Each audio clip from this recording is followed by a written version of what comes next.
नमस्कार दोस्तों, मैं बद्री सोनी।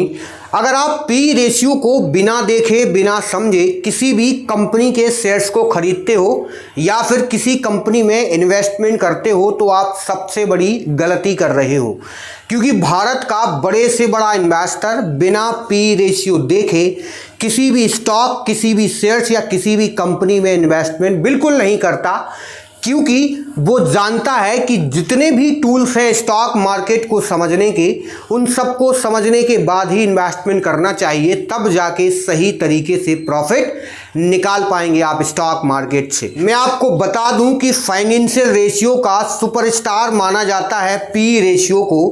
बिना पी रेशियो देखे किसी भी कंपनी में इन्वेस्टमेंट करना उतना ही रिस्की है जितना कि आपको मंत्र नहीं आता और बिच्छू या सांप के बिल में हाथ डालना और निकालने के बराबर है।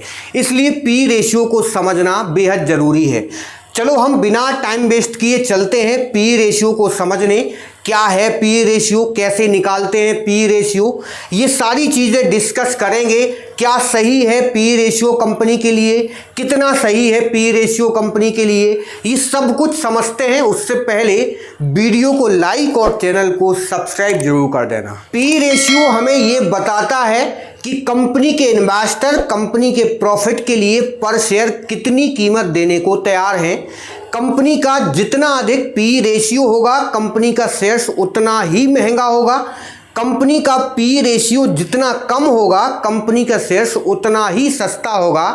इसलिए जब हम किसी बाजार में कोई सामान खरीदने के लिए जाते हैं तो वहाँ पर उस सामान की जो वैल्यू होती है, जो प्राइस होती है, वो बगल वाले से ज़रूर पूछते हैं कि क्यों भाई तुमने जो लिया है वो कितने में लिया है, क्योंकि मुझे भी यही चीज़ लेना है।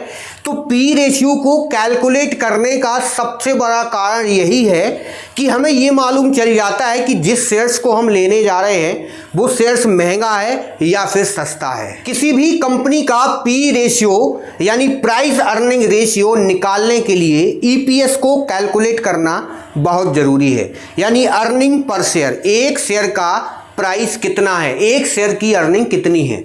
एक शेयर की अर्निंग कैसे निकालेंगे? एक शेयर की अर्निंग निकालने के लिए कंपनी के प्रॉफिट को पर शेयर के हिसाब से बांट दिया जाएगा।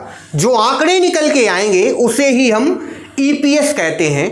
ईपीएस का फॉर्मूला होता है कंपनी की net income divided outstanding shares. Company की पूरी इनकम क्या है डिवाइडेड मार्केट में कंपनी के कितने शेयर्स अभी स्टैंड कर रहे हैं, आउटस्टैंडिंग शेयर्स कितने हैं। जैसे फॉर एन एग्जाम्पल कंपनी की पूरी नेट इनकम 20,000 है, कंपनी के मार्केट में शेयर्स 1,000 हैं। हमने 1,000 से 20,000 को डिवाइड कर दिया तो निकल के आता है 20 पर शेयर, यानी ईपीएस अर्निंग पर शेयर 20 निकल के आया। ये होता है ईपीएस। इससे हमें ये पता चलता है कि कंपनी एक शेयर्स पर फाइनली कितना प्रॉफिट कमा रही है। अब हमारा ईपीएस निकल के आ गया है, पी रेशियो निकालने में हमें आसानी होगी। पी रेशियो का फॉर्मूला होता है कि कंपनी के एक शेयर्स की कीमत क्या है डिवाइडेड कंपनी का एक शेयर का प्रॉफिट कितना निकल के आया है, जिसे हम ईपीएस कहते हैं। कंपनी का एक शेयर की कीमत आपको इंटरनेट पर मिल जाएगी। जब आप किसी भी कंपनी के शेयर प्राइस को डालोगे तो आपको एक शेयर की कीमत मिल जाएगी। जैसे किसी कंपनी की एक शेयर की कीमत 500 रुपये है और कंपनी का शेयर का प्रॉफिट जो है, एक शेयर का प्रॉफिट 20 रुपये निकल के आया, जो कि मैंने ईपीएस से निकाला है।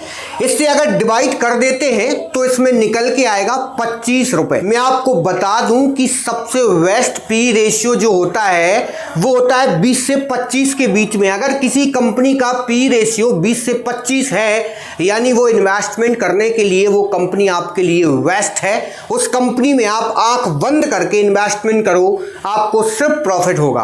धन्यवाद, थैंक यू गाइस।